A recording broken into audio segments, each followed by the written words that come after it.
went through. I have seen women who have been raped several times, ferociously refusing to admit what they underwent. I've seen it many times. And these alien creatures, they know our weakness. They know that very often we human beings tend to censor what we see. If you are an educated professor and you see a spook, your educated mind will refuse to accept what it has seen. You will reject it and throw it to the back burner of your brain, and it will stay there. Hundreds of us see very strange things every day, but we refuse to accept what we see. Say, one of the things that a trainee Sangoma has got to learn, it is the ability to see. If I am standing here and looking at that bush over there, and I see something odd there, I must know what I've seen. But wait, sir, there is something else. Something very, very, very, very important, which I and many other thinkers in Africa have found. Mr. Ike, whenever you talk about such things, people call you paranoid. But no, you are really more sane than they really are. Say, there are certain vaccination things that are done to our children which rob them of the ability of seeing spiritual entities. Believe me, I can prove this. In Zululand, we were sometimes called before our chiefs, our Inkos, and we were told that there is a great smallpox coming to the land and that all children must be vaccinated. Do you know that my mother's father, my grandfather, used to dodge that? He said that the white man's job, the white man's vaccination, makes you blind. And if you are to look after my cattle, you must not go to the trading store to get your vaccination. But wait, the school inspectors used to come into the land and check each child for signs of vaccination or lack of it. Now, do you know what we used to do, Mr. David? Our grandmothers used to give us great pay in order to save our spiritual eyes. They used to heat grains of maize, and then they would heat this grain of maize, and using a piece of wood as tweezers, place it firmly against the skin of the child. So when the school inspector came, he saw these blisters and assumed that the child had been vaccinated. But in fact, it had not. And this was done to us many, many times. And I noticed that school children in mission schools who had been vaccinated for smallpox or for measles could not see spiritual entities at all. A ndondo, that is a flying saucer, as people take, would fly through the sky at great speed and be seen by many men and women. But the child who has been vaccinated would see nothing. And I noticed this hundreds of times. Well, what you just said about vaccines and their effect, shutting us down spiritually and multidimensionally, is fantastic, given that no matter what your background, creed, culture, parents on every inch of the planet almost are being pressurized to have their children vaccinated more and more and more. And to summarize what you've been saying, and indeed it's so much in line with what I come to the conclusion about as well, an extraterrestrial race, reptilian race, disconnected us from our true magnificent senses in a long, long ancient world. They've been manipulating us ever since, and the more that time has passed, the less we've realized this is going on. And now we're at a point where we are in a prison without bars, a massive prison, and we don't even know we're in prison. We don't even know the jailers are. Indeed, when the jailers are exposed, people just laugh and ridicule and all that stuff. So we're in an unbelievable situation.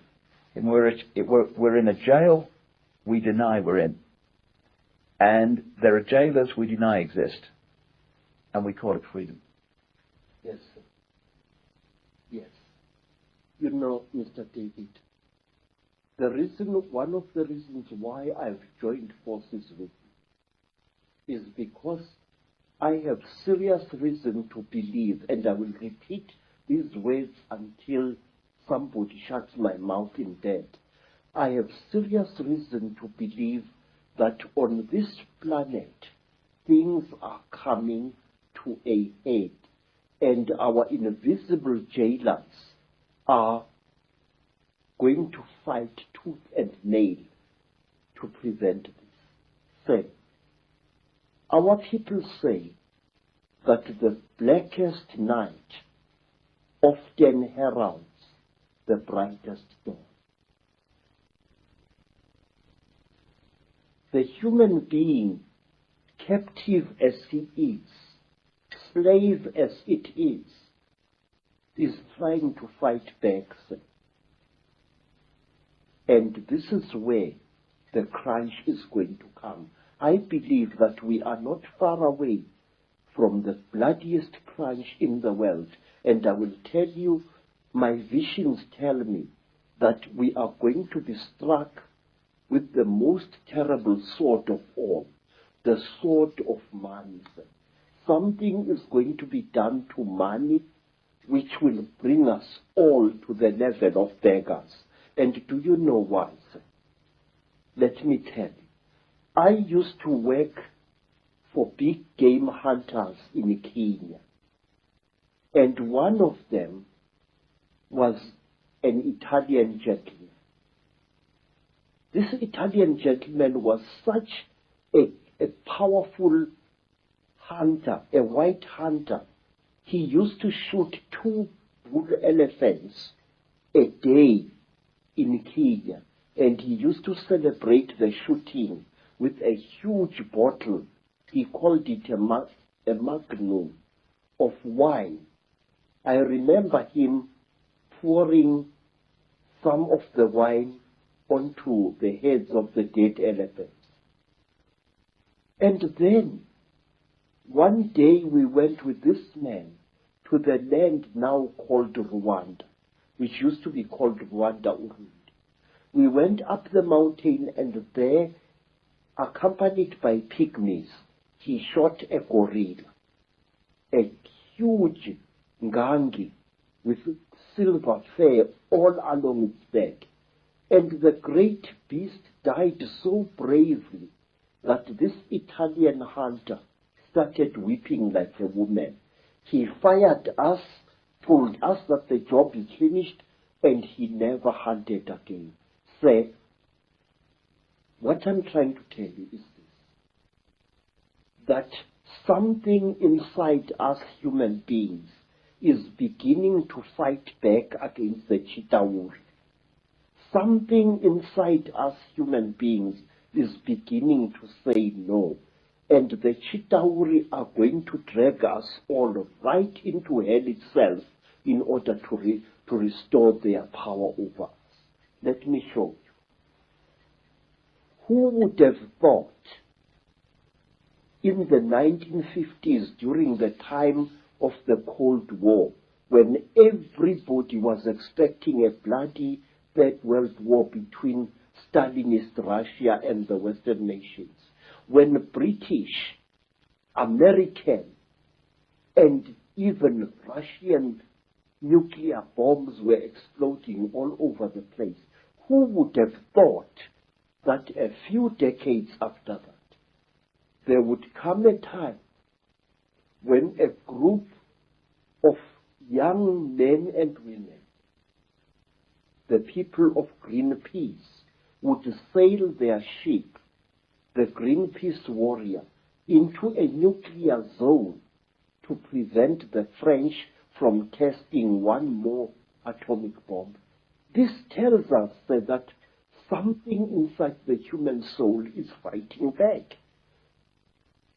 40 years ago, it was once a very glamorous thing to kill animals.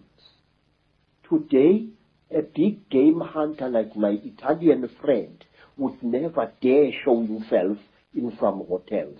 He would be spat at and he would be beaten up by people because the hero of yesterday, the Buana Banduki, the gun Buana of 40 years ago, is today a murderer. Now, things are coming to a crunch. 40 years ago, nobody cared a damn about the environment. People did not even know that there existed such a thing as an environment or a food chain. Today, there are people who would rather lose their lives than not save a buck which is drowning in a river. A God is being born inside us, all of us. But herein lies the danger. We must be aware of the Chitauri. They are real entities. They leave scars on human bodies. They kill people. They are murdering South Africa even as we are talking now. Every word you and I are speaking now is spoken too late, Mr. David. AIDS is rampaging through our communities.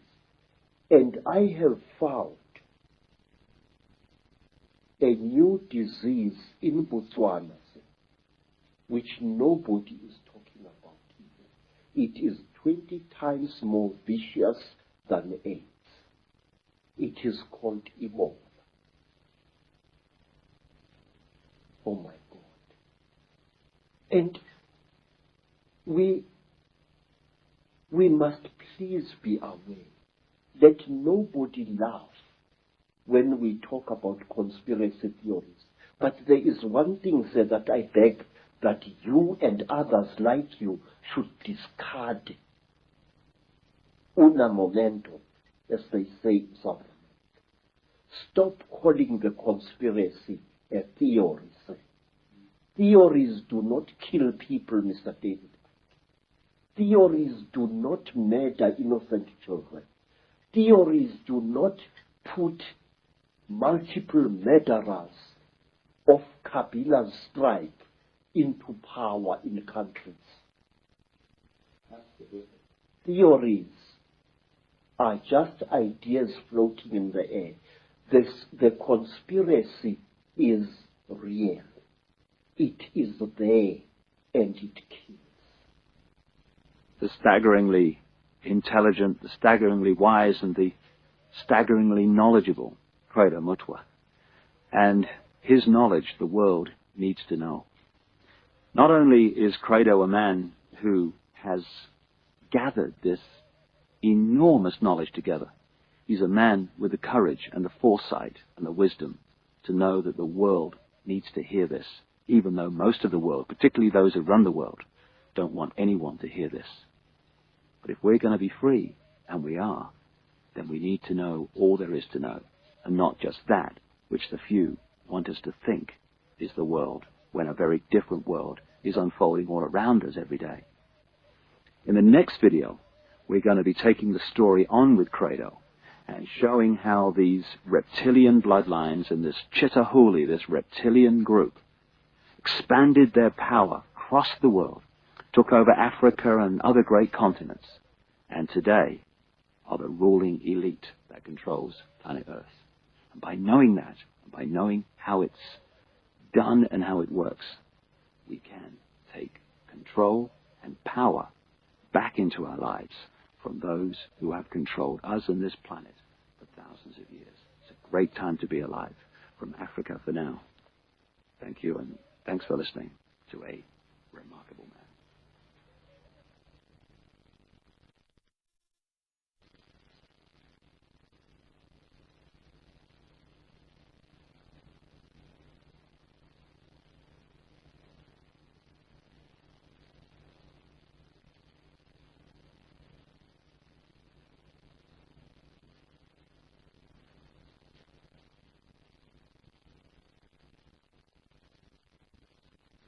Hello and welcome for a second time to Africa, the countryside of South Africa, just outside Johannesburg.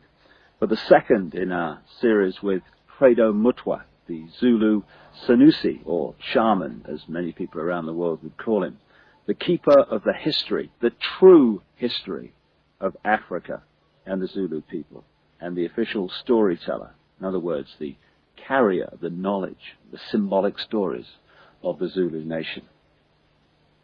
He is, without any question in my mind whatsoever, the most remarkable, astonishing man it's been my honor to meet. And to share his incredible knowledge has been a time that I personally will never forget. In the first of these videos, we discussed with Credo the story of the Chitahuli, the reptilian extraterrestrial race from another world that came to the earth in the far ancient world, that brought advanced knowledge which built many of the, according to conventional history, unexplainable, magnificent structures all across the world, thousands and thousands of years old, and also interbred with humanity, creating hybrid crossbreed bloodlines. These bloodlines, as my own research for books like The Biggest Secret and Credo's immense knowledge of the African history, which he's gathered in his nearly 80 years of traveling this vast and amazing continent, both correlate the same story, remarkably, that this Chitahuli, this reptilian race, interbred with humanity, and the bloodlines became the almost demigods, the royal ruling lines of the ancient world, particularly in the ancient Near and Middle East, which were the middlemen, if you like, between the extraterrestrial gods to which people were literally sacrificed and the people in general. And as the genealogical research is showing, these crossbreed bloodlines, the Nephilim, as the Old Testament of the Bible calls them, the result of the interbreeding between the sons of God, as the Bible calls them, the sons of the gods in the true translation, and earth women, the marriage, the bringing together of the sons of God and the daughters of men.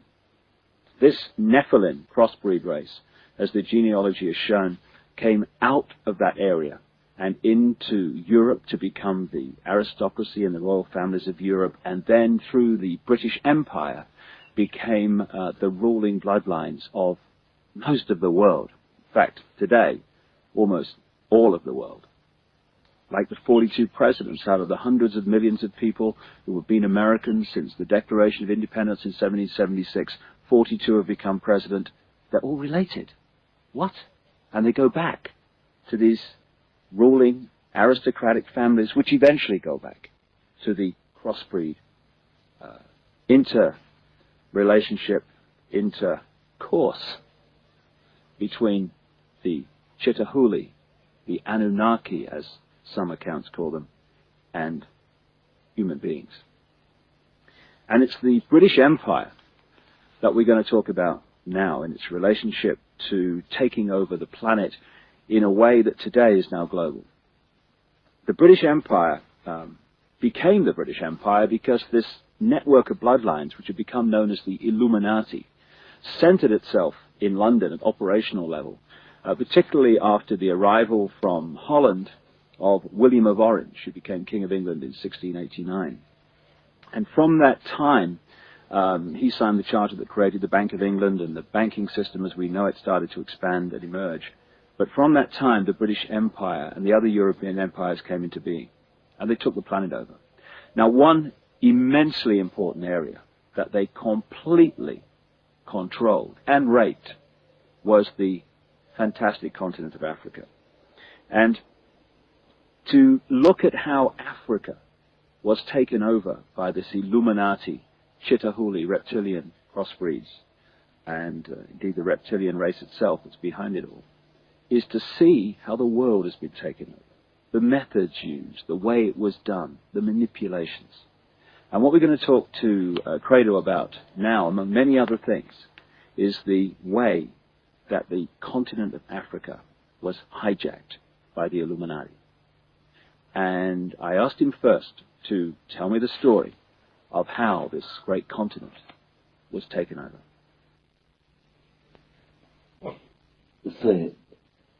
There are mysteries in this world that we as thinking human beings must look into. And one of these mysteries is this.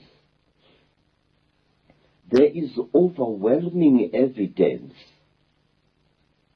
of the fact that before Africa was actually colonized by the white people from Europe, it was first prepared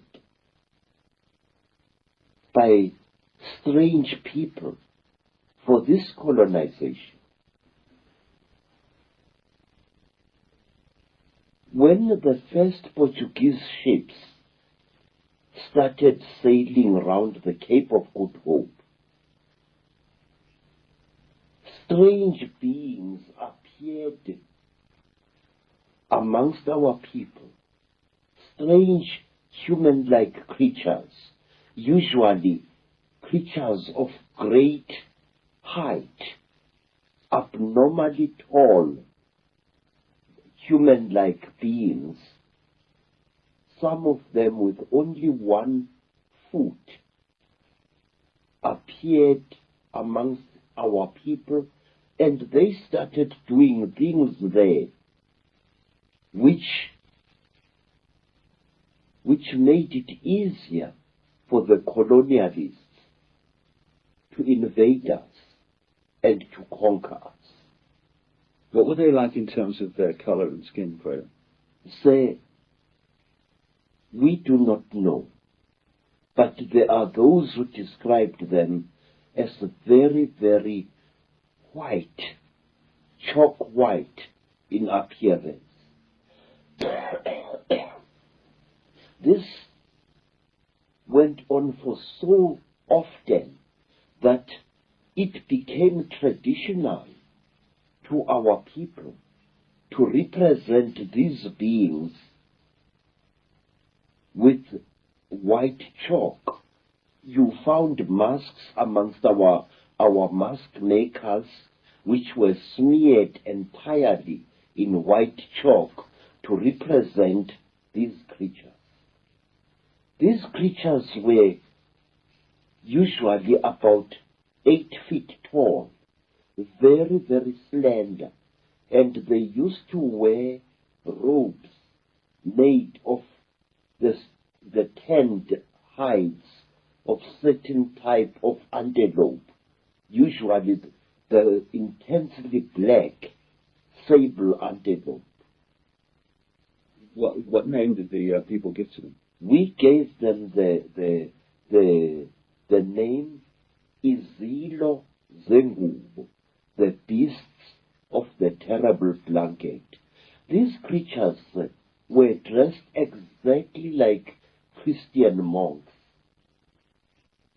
with hoods and long robes. In fact, I will draw you a likeness of one of them as it is shown in a rock painting. Now, these creatures used to live in holes in the ground or in underground caverns, or in gullies over which a roof of logs and vegetation as well as sods was placed. And it may be of interest to you, sir, that Portuguese explorers and Portuguese seamen used to see these one-legged creatures hopping about and sometimes disappearing into the ground as if by magic. And these creatures were called by the Portuguese sailors monopods. They wore a long robe that reached down to their ankles, and they appeared as they moved through the bush as if they only had one leg. Monopods were seen in Africa, and they were also seen in America before America was colonized by the white. Among the Native Americans? Yes, sir. One of the things that amazed me is that the story of America and the story of Africa was the same. It is said, sir, that these monopods introduced certain knowledge to our people. They actually prepared our people mentally for what was to come. For example, these monopods, these beasts of the terrible blanket, used to wear a cross-like ornament on their chests as a charm, a cross made of either gold or silver. Doesn't it amaze you that when the Native Americans saw the cross painted on the sails of Christopher Columbus's ships, they recognized it as a sacred object? Let me tell you, sir, exactly the same happened in South Africa, where our people were made familiar with the cross long before the white man set foot in Africa. And when our people saw this cross, this time brought by missionaries, they recognized it as a sacred object. In other words, now, I don't know how to put this, but can you put it for me? Our people were prepared long beforehand to recognize certain Christian symbols and Judaic symbols. And when they saw them in the hands of the colonists later, they saw them for what they were. This is one of the reasons why, Mr. Ike, Africans accepted and protected Christian missionaries, even while fighting a life and death struggle against white colonialism. How is it that a man would accept the religion of an invader while at the same time fighting a life and death battle against the encroachments that this invader was making into his native land?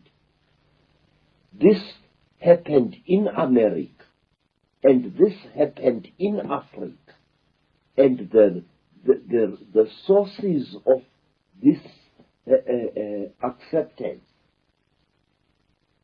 were the same. I wish I could put this in much better English than I'm using now, because I feel it is important.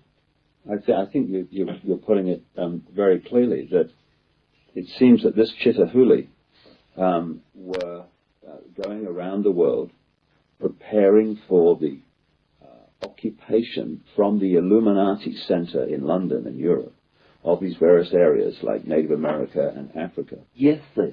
The story, you see, a great fraud is being committed in educational circles, in that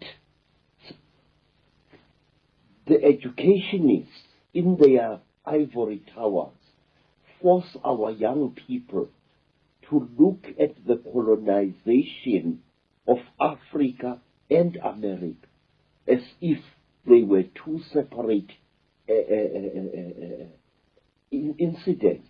But certain factors in this colonization were the same in Africa and the same in America, and they achieved exactly the same results. This is why I always argue that the conspiracy, the international conspiracy, began long before colonial times in Africa and in the Americas. And the results were the same. Look at this. Here is the great Zulu king, Shaka. Shaka is a warrior second to none. Shaka is also a prophet second to none. Shaka welcomes white people to his empire of Natal.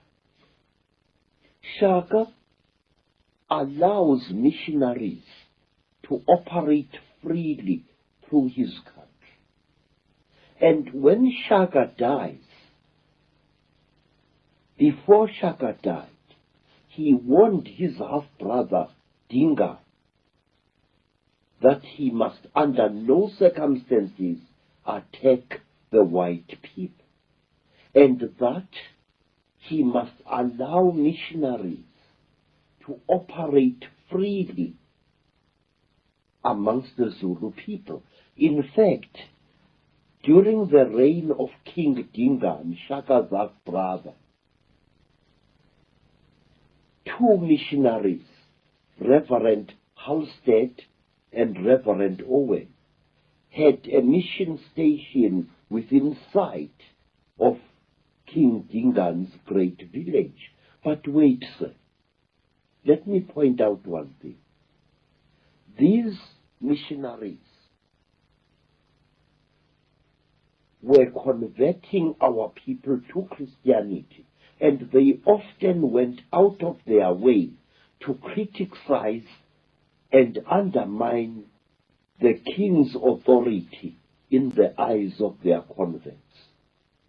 In other words, we have an amazing phenomena here where a great king is being undermined by the very people he has allowed to preach freely in his country. Why? Not a single South African scholar has ever asked himself why. Why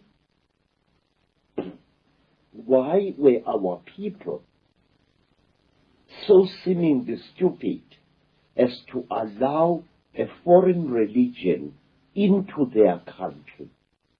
Now, let me show you the two horrendous tragedies. When the Belgians colonized the Congo, which is today the Democratic Republic of the Congo, King Leopold declared that the Congo was to be his personal property. And King Leopold and his men tortured and murdered several million black Congolese people in an act of genocide equal only to what the Nazis were later to do to the Jews. But under savage ill treatment, under savage torture and humiliation, the Congolese virtual slaves in their country, still respected Christian missionaries and followed them and gained hope from them. And in 1907, this time in the country today known as Namibia, the Germans embarked on a policy of genocide against the warrior people known as the Hereros. They murdered so many Hereros. They tortured and slaughtered so many men and women of that nation that until as recently as the 1940s, Herero women were still so traumatized by what had happened that they were not producing any young at all. But in spite of the hideous genocide committed by General von Trotha, in spite of the multiple murders, the Herero people clung to the Christian faith. Why? Exactly why? I now come to my people, the Zulus.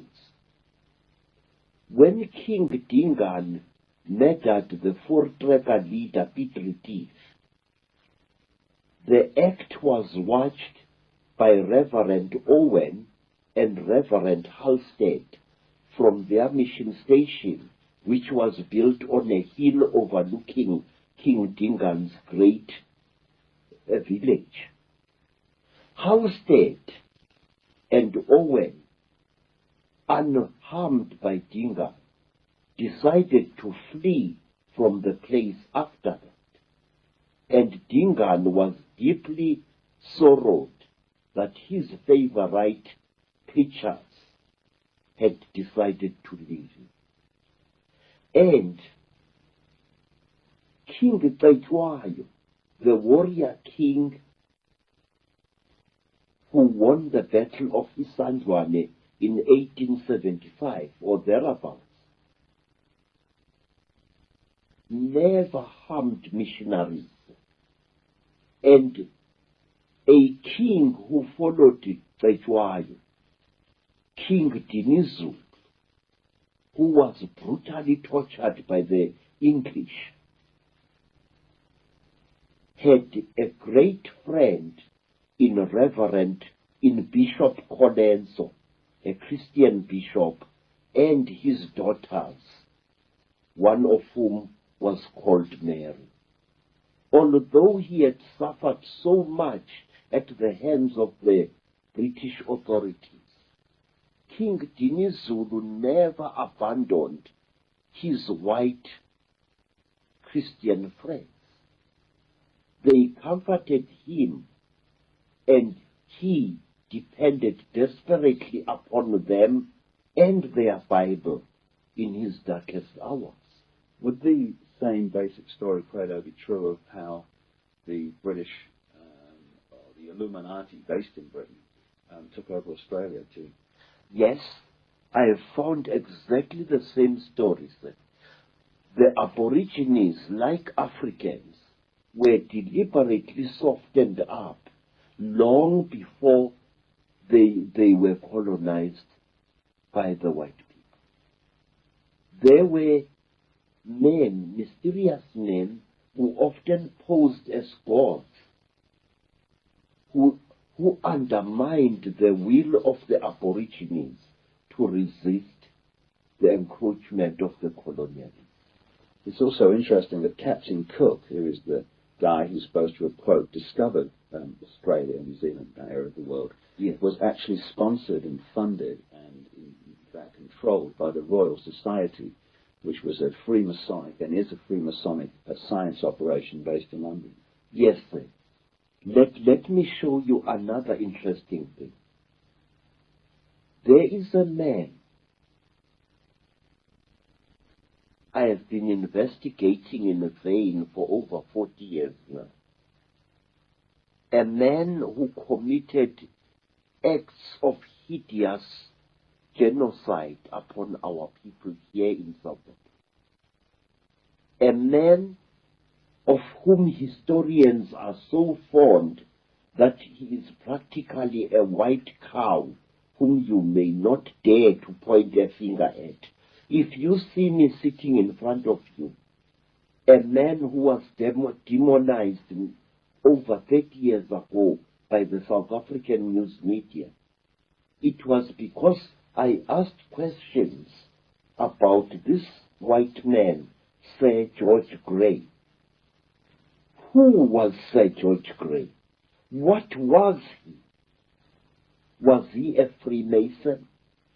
Was he an Illuminati? How is it that this Sir George Grey, who is the actual founder of the most oppressive laws that British colonialism ever settled our people with, apartheid was laid down by Sir George Grey.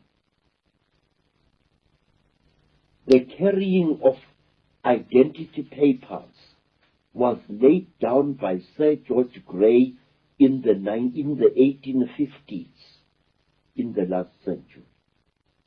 And Sir George Grey dealt our kings a mortal blow. But let me first tell you, this man was sent from London to quell a Maori rebellion in New Zealand, which had defeated the efforts of military men. The Maori were unstoppable. Their rebellion was blazing like a bushfire through New Zealand. But when George Grey was sent to New Zealand, he managed to quell this rebellion with very, very little loss of life. What did George Grey do? I have never been able to find a book which tells me exactly what did George Grey do in New Zealand in order to pacify the Maoris who had beaten the efforts of the British soldiers. Because that same George Grey was brought from New Zealand to South Africa in order to quell a great rebellion by the Xhosa people. And George Grey used outright trickery in order to force the Xhosa people to actually destroy themselves. George Grey deliberately and cold-bloodedly tricked the Xhosa people into slaughtering their own cattle, burning their own crops. It is one of the saddest stories of our country's blood-drenched history. And almost overnight, George Grey reduced the Xhosa people of the Eastern Cape into a nation of dying skeletal starvelings. Because after George Grey had manipulated the Xhosas with raw trickery into destroying their crops, destroying their cattle, he practically had them on the plate. Hunger, raw hunger and starvation achieved what military might had failed to achieve after many, many embattled decades. George Grey was a psychologist par excellence.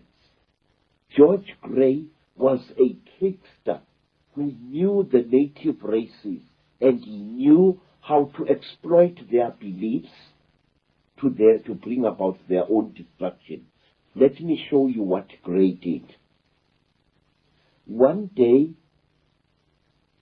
when great tension was boiling up in the Cape, and when the colonialists were threatened by yet another border war between themselves and the Xhosa people, a number of Xhosa women, amongst them a Sangoma, a priestess diviner called Nongawuse, were tending crops when they heard voices calling out to them in the bush.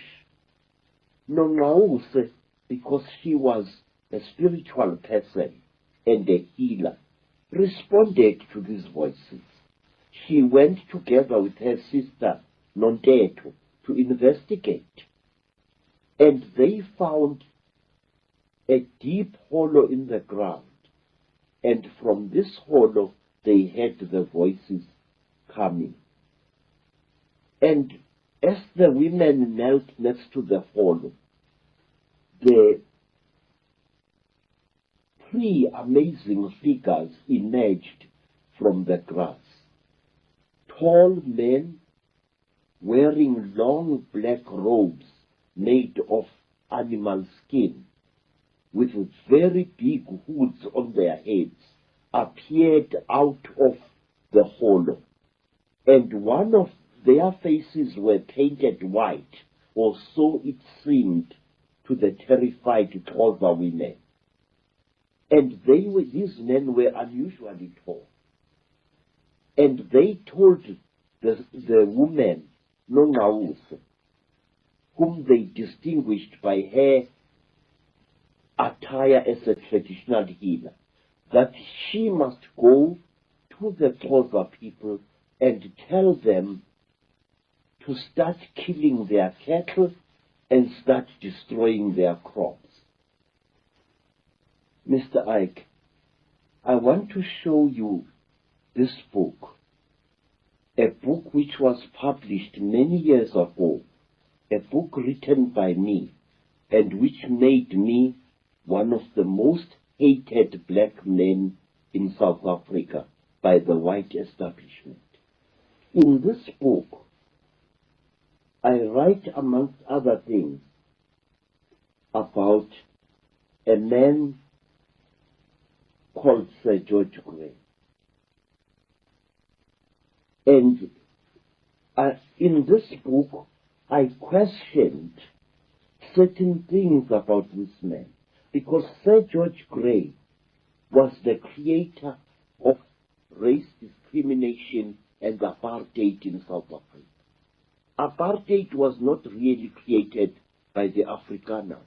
It was created by this man many, many years ago.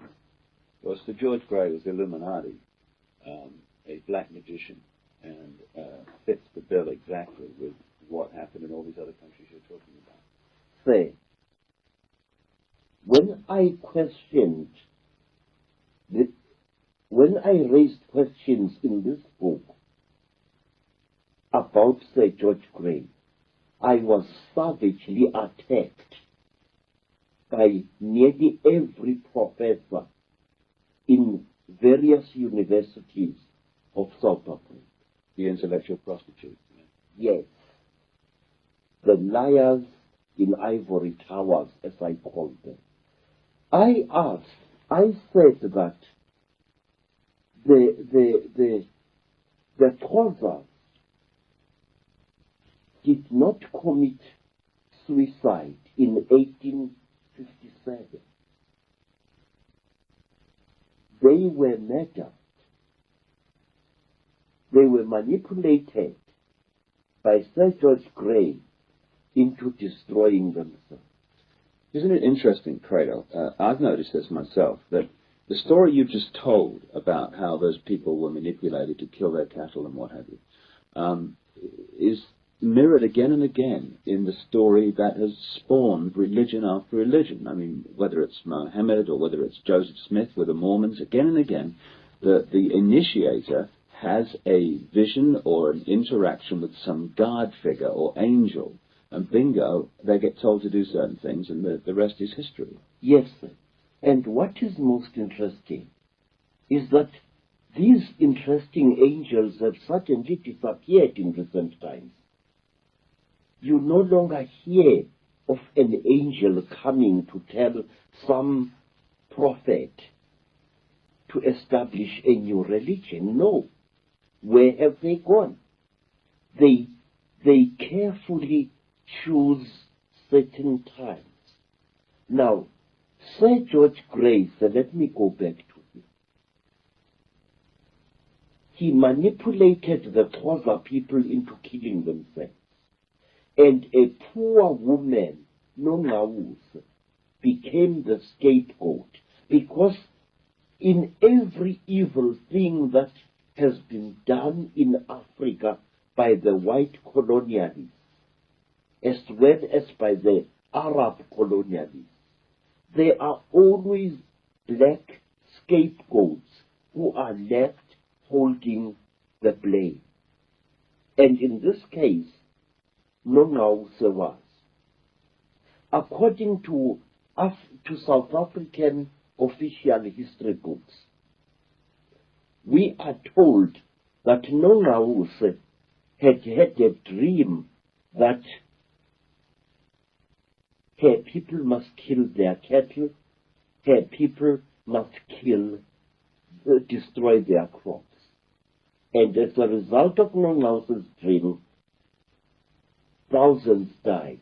And another lie was added to compound this infamous lie. We were told that Nongawuse had been a child when she had this dream. But that's a lie, sir. Photographs of Nongawuse taken after the terrible disaster show her as a mature woman who is wearing a beaded blanket, and on that beaded blanket it is shown clearly in beaded patterns that she was a Sangoma who had undergone several initiations. She was not a girl, but a spinster woman in her 25th year. And Nongawuse had not had a dream whatsoever. She had seen apparitions. She had seen men who posed as gods, who were disguised as supernatural beings, and she had not been alone. And another thing, the Xhosa people would never have listened to the word of any mature child on a serious matter like this, because to all African people, cattle and crops were not regarded as their property, but rather as the property of the ancestral spirit. Now, Nongawuse became a scapegoat. For a long, long time, our people hated Nongawuse for the dream she had supposedly had. And after I had brought questions about this story, after I had been torn apart by newspaper men, Nongawuse's story was suddenly changed and totally omitted in South African history books. I can show you some of these books where this story doesn't occur at all. Taylor, is this a story that you're telling in this one incident? Can you repeat that again and again across southern Africa as the Europeans took over? Was it a method they constantly used? Yes, sir. Yes. You see, I can tell you a lot of things that were done. Some of the bloody wars which were started in South Africa between white men and black men were actually engineered by supposedly ancestral spirits, where a king suddenly saw an apparition. Now let me tell you, sir, one of these amazing stories, of which there are well over 100. And it is a true story that is known to every student of history in the land known as Lesotho. There was a great king, sir. The king's name was Musomi. Musomi was a priest king. He was a man who was both a healer and a king.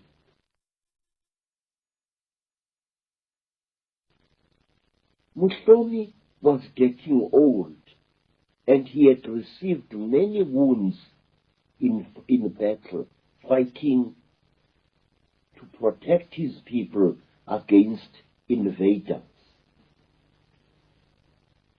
One day, Musomi was in his house when somebody knocked on the door frame of the house. And Musomi asked the intruder to come in. And into their hut there came a frightening being, a being whose face was as white as the face of death, a being which wore a hood over its head, a being with unnaturally wide shoulders, a being who wore a long robe of sable antelope skin. This being squatted near the entrance of the hut in which Musomi was, and the being told Musomi that he was to take one of his golden earrings, the earrings of kingship, and go on foot for a long distance to find a young man known as Dipoko, and to give him this earring. But what are you saying, great one? Said Musomi, utterly terrified by this unearthly being. You are saying that I, Musomi, must go and find this boy and make him my successor? And the being said, yes, we, your forefathers, order you to do this. Musomi was thunderstruck. He tried to argue, because Musomi had sons whom he was hoping would succeed him after death. Now he was now being told to go and seek out a strange young man and make him future king of the Basotho people. And as Musomi tried to speak, the terrible tall being stood up in the hut and threw a handful of black powder on into the fireplace. There was a terrible flash, a burst of white smoke, and as Musomi shielded his eyes, the being left the hut. On the following day, Musomi told his people this in a council meeting, and the people advised Musomi to obey. You are the king, Musomi. You have been our king for a long time. You are blameless and you are as brave as a lion. But against the gods, what can you do?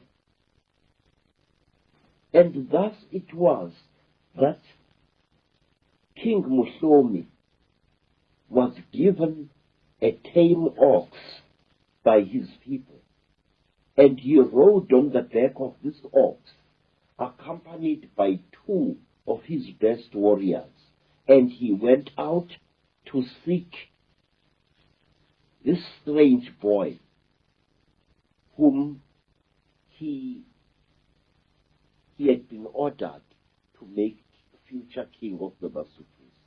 He found the boy with his companions high up on a mountain. The boy was a bandit. He lived by stealing cattle from rich men. He was a typical black Robin Hood. And Mushomi greeted this boy, Dipogo, and he pinned his golden earring to Dipogo's right ear and said, "I am commanded by the spirits of my forefathers to appoint you, Dipogo, future king of the Basutu.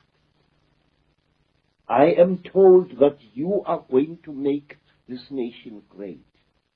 I am told that you are going to protect it. I, Mushomi, the armed one, have spoken."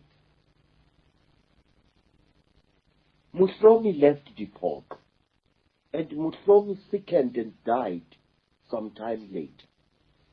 And the man named Dipogo, a young man, a cattle-stealing bandit,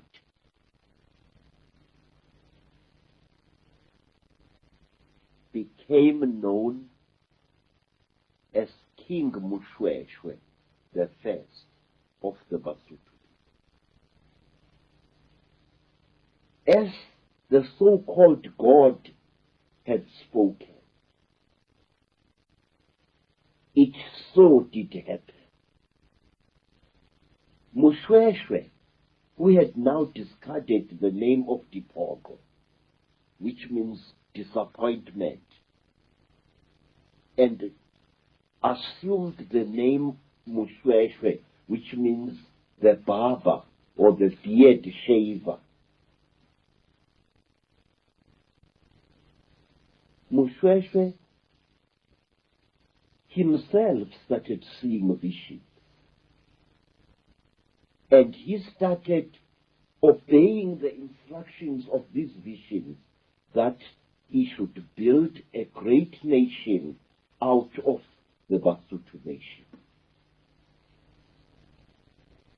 He collected together all the fugitives who had fled from the wars in the cave. He collected together all the refugees who had fled from the wars by Shaka in Natal, and he molded them into the nation known as the Basutu nation, which today inhabits the land called Lesotho. But wait, there is more to the story of Mushweshwe. Mushweshwe was under attack by the Afrikaners, and one day he received another vision, a vision that told him that if his people were to be saved, he had to place himself and his people under the protection of Queen Victoria. And he did just that. When I was a child, when I was a young scholar, the land today known as Lesotho was known as the Basutu land protectorate. Here was a king actually destroying his sovereignty as a ruler. Moshweshwe enjoyed the loyalty of his people. Moshweshwe was greatly loved by the nation that he had formed. Moshweshwe had not really needed to make himself the subordinate of the British Empire, but he did on advice of visions that he had. My God, you can see how it was done. But there is more, Mr. David. I think these men were secretly manipulated. I think these men had their fears and secret beliefs played against them. It is the easiest thing, sir, to manipulate a man who rules a country and who suddenly feels himself unsecure. For example, the British appear to have pursued a double-edged strategy in South Africa. They did it in Natal, they did it in Lesotho, and they did it in Swaziland and in Botswana. What did they do? They used to manipulate the white Afrikaner settlers, the Boers, into fighting the native people. And then they used to send agents to the embattled black kings to tell these black kings that the best thing that they could do is to place their people and themselves under the protection of the British Empire. Problem, reaction, solution. Yes, sir. Now, let me ask you, sir, how did a black king know that the English were the most militarily powerful people at that time? The Africans only saw their immediate enemy, the Afrikaners. The black people only saw the Boers traveling in their ox wagons. They only saw the muskets of the Boers. But here we have a situation where a black king learns from someone about the powerful ships, sea-going ships, and the huge guns that the British have got. And this king is then advised to place himself and his people under the protection of the British. It was a strategy that the British pursued in different forms deep into Africa. They often won huge swaths of mineral-rich territory without even firing a shot. They had gun runners who smuggled bundles of muskets, tower muskets, and even Sniper rifles to black tribes. And wars between the Afrikaners and the blacks came into being in Lesotho. One of the reasons that forced Moshweshwe to make Lesotho a protectorate under Great Britain was because he feared the repeated attacks which the angry Boers were launching against him, because some of his people were attacking the Boer farmers and stealing their cattle. Can we talk about people like David Livingstone and those that charted the interior of Africa, etc. Because it seems, Credo, without question, we're looking at an unbroken stream here with one element of the takeover following another. So surely those, quote, the heroes of Britain that charted the interior of Africa must have been involved in the story. They were. They were. In fact, I can say to you now that the man in whose home Livingstone stayed, namely Reverend Moffat, was the one man who was grinding down King Khama's mine. He was the one man who used to send books and newspapers to Khama. They were living in the land of the Botswana, and they lived alone, a missionary and his wife. Reverend Moffat had a family of children at Kuruman in the Northern Cape. And Reverend Moffat received Livingstone. Reverend Moffat, because he was viewed by the Botswana as a man of God, could do what he liked in the land of the Botswana. He carved himself a huge stretch of land. He planted any vegetables or fruits there that he chose.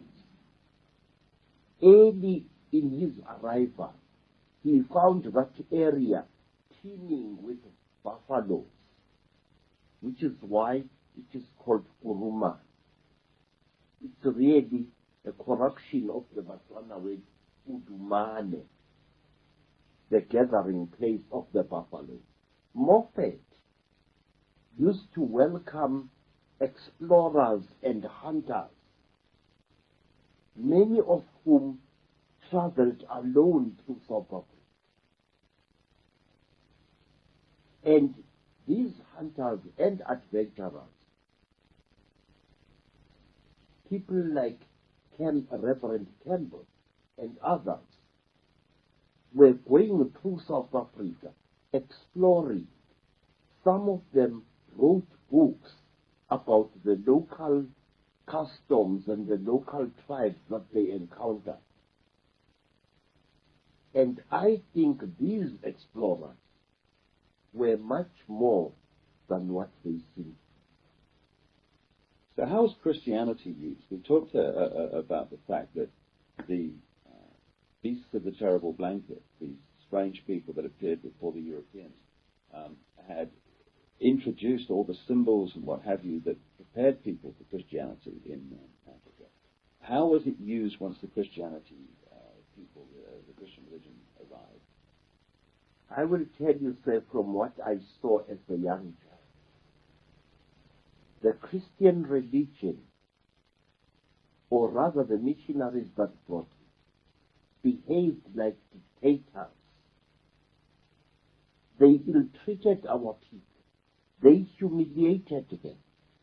And they stole huge tracts of land from our people using the name of Jesus Christ.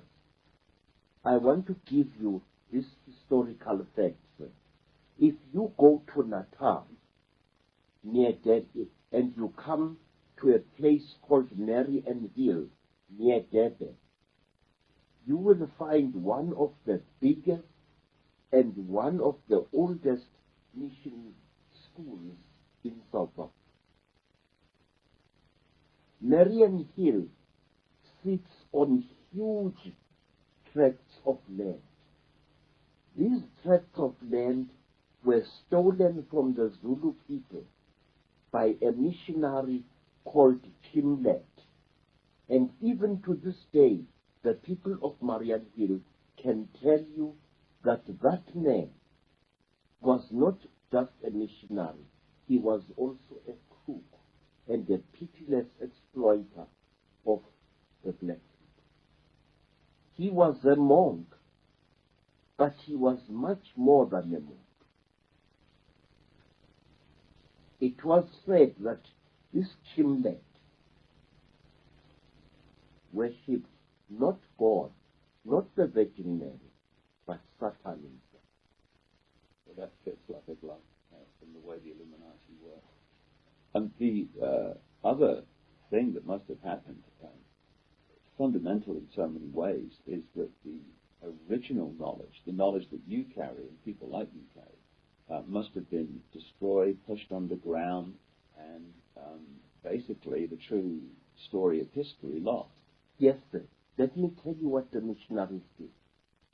The missionaries used to employ the tactic of preaching the so-called gospel to our people. And at the same time, they used to manipulate our people into partying with some of their holiest relics. Please, sir, there is in London a place that I saw near the London docks in an obscure street. It is a heavily guarded warehouse which belongs to the British Museum of Humankind. We were allowed to visit this place when I was in London in 1997. And there, in that warehouse, I saw cupboard after cupboard after cupboard filled with priceless African artifacts in ivory, in bronze, in various indigenous woods, and sometimes in iron and in gold. I saw royal bangles from dead kings, bangles made of brass and bronze, bangles which showed every sign that they had been removed by force from the arms of dead men and dead women. All these things, I was told, had been collected by Theophilus Chepstone and the London Missionary Society and were sent to this museum where no African is allowed to view them. I was lucky because I was accompanied by a white woman whose father, I suspect, was a Freemason.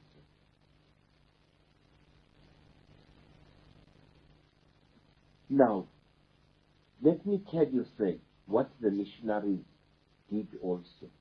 The missionaries established hospitals in their mission stations. Reverend Moffat had a hospital in that mission station. And when an African was brought there, sick unto death, the missionary used to tell this African that as a condition to his entering the hospital, he first had to be baptized as a Christian. And also as another condition for entering the hospital and receiving missionary treatment, the sick African had to surrender all artifacts from his ancestors that he had in his possession. One day, sir, my grandfather, Zio, had an accident. He had bought himself an ox wagon, but he did not know how to control it. And one day the ox wagon plunged off a cliff, and my grandfather was badly injured. And when he was taken to a mission hospital in the west of Zululand, the first thing that the missionary said to my grandfather was this, that he knew the missionary, that my grandfather owned a heap of metal objects which he kept in one of his huts, and that as a condition for receiving treatment for his broken bones, he had to surrender all that metal property to the missionary. Those things you have got in your home are full of evil spirits, said the missionary reverently. You must let me have them, so that I can take them to a holy place in England, where they would be destroyed. My grandfather stood up shakily and walked out of the mission hospital. He walked, and somewhere along the road he collapsed. And tribespeople who knew him took him to their village. And there, when a passing Afrikaner doctor rode by in his ox wagon, the black people asked this doctor, who was not a missionary, to please take care of my grandfather. The doctor took my grandfather aboard his ox wagon and took him to his farm far away. And there, the Afrikaner doctor, a herbalist really, as he was called, a Genees Jeren, he treated my grandfather free of charge, and he didn't place any conditions for his treatment. And my grandfather, out of gratitude, returned to his village, a healthy man, and took 3 fat cows and led them with his sons to the faraway home of the Afrikaner band. Again and again, our people were robbed of their heritage. Our people were robbed of scientific equipment. Our people were robbed of irreplaceable artifacts, some of them dating back hundreds of years into the past, by the missionaries, especially the London Missionary Society. And if you go into that museum, sir, near the docks in London, you will find what I saw, and it will make you. What's your own experience in your life, Fredo, of the use of Christianity in Africa to divide, rule, and suppress the people? Now, let me tell you. When missionaries came to South Africa, they deliberately created a huge wave of enmity between those blacks that they converted and those blacks who resisted Christian conversion. They created such a divide that they actually broke up huge families. And it got worse when Catholics, Anglicans, Methodists, and Presbyterians spread through South Africa. There was developed deliberately in Africans of different religious denominations the same enmity that exists now between the Catholics and the Protestants in England. Black Protestants were forbidden from talking to black Catholics.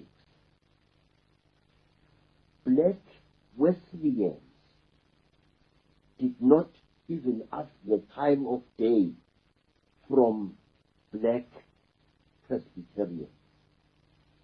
It was such a total chaos, and the only beneficiaries were the missionaries themselves. But let me tell you more what is to be done. Missionaries used to forbid any converted Christian black from having anything whatsoever to do with an unconverted black. Love relationships between so-called heathen blacks and Catholic blacks were forbidden by the missionaries. That was how my father and my mother parted, traumatizing my life even before I was born. My father had been a confessing Catholic, and he fell in love with what was called a heathen Zulu woman. Now, the condition for such a love was that the woman had to submit herself into the Christian faith. And my grandfather, a fierce old warrior, contemptuously refused to have my mother become a Christian convert. I used to kill white men at Isandlwa, and I am not going to allow a daughter of mine to follow the religion of spear food. And so, if in a mission station a church-going black paid court to a heathen black, the church-going black was brutally punished by the missionary, and he was punished in a way which to Africans was horrible. Inside the mission church, there were the pews, the benches on which the congregation sat. But next to the door, just as you entered the door of the church, there were special benches for those Christian blacks who had broken the law. And so, if it was found by the white missionary or the black missionary that a certain person had had anything to do with a heathen, that person was punished in a very terrible way. He or she was made to sit next to the door of the church inside, so that all who entered the church would look at this one and know that here is a lawbreaker who had broken the laws of Jesus Christ. Were you pushed into the Christian religion itself with prayer before the penny dropped? Yes, sir, I was. You see, after my mother and my father had separated, my mother gave birth to me. And for a long time, I suffered as a child because I was born illegitimate. I was called a bastard. I had no rights as a human being. The law of the Zulus at that time was very, very strict regarding illegitimate children. My mother suffered. She was often beaten up by other girls in the village. And I suffered too. Other children were forbidden from playing with me. And I herded cattle in the bush alone. And there, many strange things happened to me, which do not concern us here, however. And when I was 7 years old, there came to my grandfather's village a brother of my father, and he asked to take me away from there. And my grandfather said, nothing could please me more than that this little bastard should be removed from my home. He is a disgrace to my family. And so I was taken by my father's brother to the south of Natal, where I was baptized as a Catholic, and the ridiculous name Credo was placed upon my head, a name I hate very much even to this day. I grew up, sir, as a Catholic, and we were all Catholics in our home, as most people in Natal are. And then one day, after we had left Natal, my father left the Catholic Church and adopted one of the worst branches of the Christian religion that you can find. My father started following the teachings of an American woman called Mary Baker Eddy.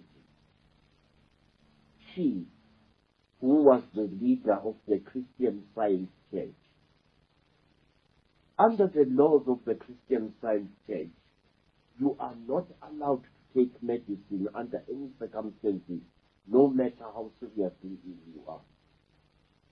And for years we suffered, my half-sisters and my half-brothers and I. We sickened and we were not allowed to take any medicament. We had suffered before under the Catholic Church, having to confess sins every weekend to a priest we could barely see. Sometimes it was so ridiculous that we often created sins against ourselves we had not committed in order to please the Catholic Father. And now we were suffering under the teachings of Mary Baker Eddy, teachings which I now see in my adult life as having been the very essence of the purest rubbish. Then, after a great sickness in 1937, I was taken, during that great sickness, I was taken back to Zululand by my father's brother, Anton. And there, I was healed by a man I had been conditioned to be looked upon as a stupid heathen, namely my grandfather, the father of my mother. After that, I began to see how great the knowledge that the black people possessed was. I began to see that the missionaries were actually deceiving us, that they were teaching us lies at school about our people. And then one day I got into serious trouble. I was now a budding artist painting pictures for the mission school. And I made the mistake of portraying the Virgin Mary as a Zulu woman based upon my mother's face. And I portrayed Jesus Christ as a Zulu boy. And for that, I was caned and expelled from school. The reason I was not caned by the white missionary only. I was caned also by the black teachers who accused me of having insulted Jesus Christ by painting him as a black. So you can see the stark mental confusion into which our people had been plunged.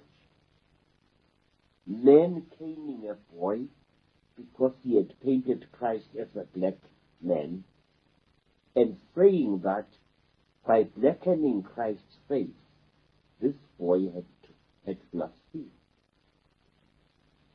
Just makes you see, Credo, how easy it is for the few to control the world when most of the world gives its mind away. Yes, sir, but one must understand, Mr. David, that we human beings are weak creatures. We fall victim to ill health. We fall victim to sometimes nameless fear. And that is where the forces of darkness pounce upon us when we are afraid, sick, or infected. Many black people who were converted easily to Christianity were people who had been traumatized by war.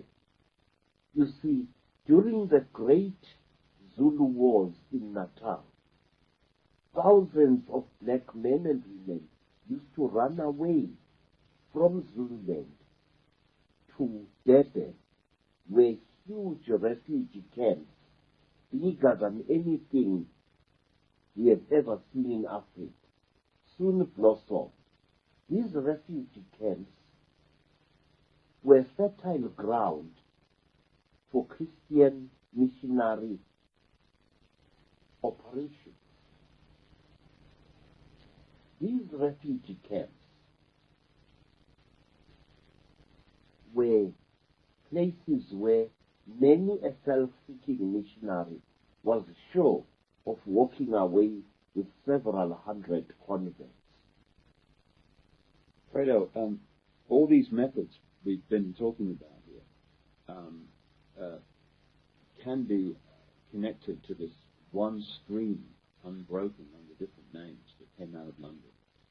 The next major stream I'd like to look at was that represented by Cecil Rhodes in the British South Africa Company, which, from what I've seen, transformed, perhaps more than anything, the structure, the economy, and the life of South Africa. What about him and that time? Many stories are told about Cecil Rhodes. Many stories. And one day I shall amuse you with one. Cecil Rhodes was a strange man. Like all great men, he was a weird mixture of great viciousness and mercy. Cecil Rhodes was a seeker after knowledge, and he used to do many things for those blacks who gave him the knowledge he sought. First, Cecil Rhodes was interested in legends that he had heard about Africa and the Africans. He wanted to know where our people used to mine minerals.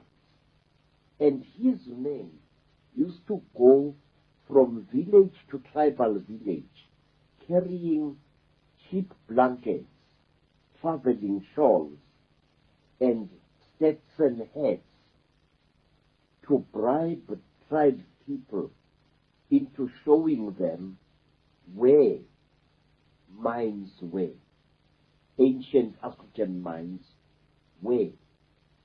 In fact, I can tell you, sir, that many of the mineral deposits that are in South Africa, from the diamonds of Kimberley in the Cape to the coal fields of Natal, to the gold mines of the Witwatersrand and of the land now known as Zimbabwe. All these mineral deposits were pointed out to Rhodes and his men by Africans. Africans willing to do anything to impress this strange white man. Cecil Rhodes smiled very often, especially before he ordered the slaughter of an entire tribe. Cecil Rhodes got to know how deeply our people respected a powerful man who reconciled two clashing factions. And one amazing thing, when confronted by black people who were asking him pointed questions, Cecil Rhodes used to deny that he was the leader of the white people, for example, in Rhodesia. He acted like a third party, a man who was dedicated to reconciling black and white and stopping conflict between them. And until he died, Cecil Rhodes was known by the Mandebele people as Mlamlankunzi, the brave one who passed two clashing bulls. At one time, Cecil Rhodes went to a very holy place, and a group of hills called Ndabazenduna, and there, under a tree whose remains can still be seen, Cecil Rhodes sat with a group of Matebele elders and actually persuaded them to stop warlike actions against the British Empire. How did he manipulate the black tribes of Africa so that he got all these mineral rights which have now become consolidated gold fields and De Beers and Anglo-American? Cecil Rhodes used to walk about completely unafraid amongst the Madelele people, and he used to tell them to attack the Mashona people, whom he called dogs. And in this way, Cecil Rhodes caused wars between blacks, which he then stepped in as an intercessor. Cecil Rhodes built up a formidable hatred between the Matebele's and the Mashonas. He played the Matebele's off against the Mashonas and the same the other way around. What is strange about Cecil Rhodes was that, and which is never revealed in the many books that were told about him, was that Cecil Rhodes was a student in search of the deepest mysteries of Africa. He made friends with healers, with shamans, and he actually took part in their rituals. And through them, he revealed in the many books that were told about him. Was that Cecil Rhodes was a student in search of the deepest mysteries of Africa. He made friends with healers, with shamans, and he actually took part in their rituals. And through them, he learned of the many secret and holy places which were to be found in the land that now bore his name, Rhodesia. And one of these holy places that he learned about was those hills